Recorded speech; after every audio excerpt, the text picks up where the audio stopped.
I own a 72 Corvette and also a drag racing 69 Camaro, which I love it. And the cause of all this is because of my older brothers and my father. My father started basically, it all went down in chain reaction. So, and I had a lot of part to do with restoring his Packard. I was the youngest, and I believe my brothers were getting on a little bit in life, but I was the youngest, most aggressive. I ripped that car apart at the age of 15 years old, and I was hungry to do this, and it made me what I am today. And well, I'm continuing. I'm in the automotive industry and drag racing, and I want to create my brothers. At one time, they had a drag racing car called the Motown Rat, and I intend to recreate that in the future here, and we are going to be out back at the track again with it in the future. So I owe it to my family, and it even goes further. My uncles, they're all automotive related with the cars and that, and it's the roots of my family. And that's, well, you can see the results what we have here today.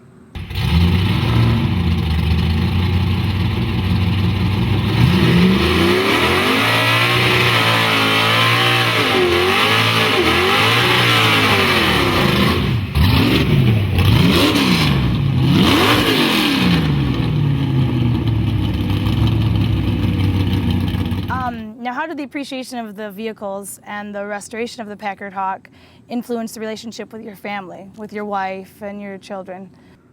Well, it was a family tour on everything, building the car like a family deal. So everybody had, even my daughter had her hands in it.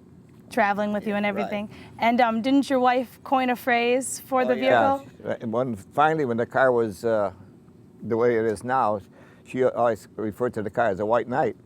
What would you consider the most difficult part of restoring the Packard Hawk? Getting the parts. Finding everything all the out. other stuff, we knew how to put it together. Right. But it was how are you going to get the parts for it? Plenty of strong hands to work on it. It was just a matter of... For young guys, they were pretty strong. Yeah, for 14, 15, I'm sure. Yeah.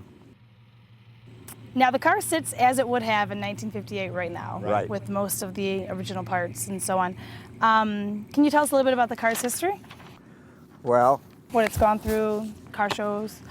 Well, I had it at the Automotive Hall of Fame in Dearborn. It sat there. They invited me to that, and they never had a 58. There was a like 58 room, and they never had a Packard there. Oh, okay. So I took it there, and that was good winter storage for me. Yeah, that helps. And then I went to, let's see, the Meadowbrook.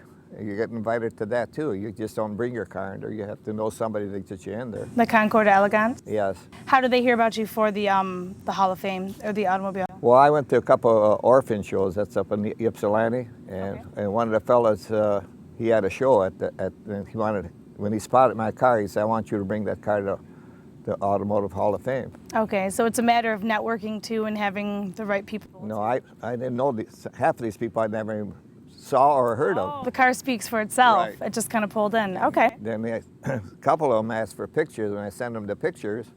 Then when they saw the car at the Automotive Hall of Fame, they said, "The car looks better than the pictures." Now, I understand that this actual car was at the 1958 car show. Can you tell us a little bit about that? Yeah, that's the Light Guard Armory on 8 Mile in Ryan. And I found out later through a fella from Indiana. He sent me from what do they call that, microfilm. Okay. And he sent me he blew it up for me, and it showed that my car was picked for that show, like they have at Cobo Hall. But that's where they used to have all the car shows, at the Light Guard Armory. And okay. They ordered the car in '57, and I think sometime in January it was at that show. Well, perfect. Well, John, thank you again. I want to thank you for this enlightening car story. It proves that the family that restores together stays together. Thank you. You're so welcome. Thank you. And we'll see you on the road. This is Jacqueline Hansen for Car Stories.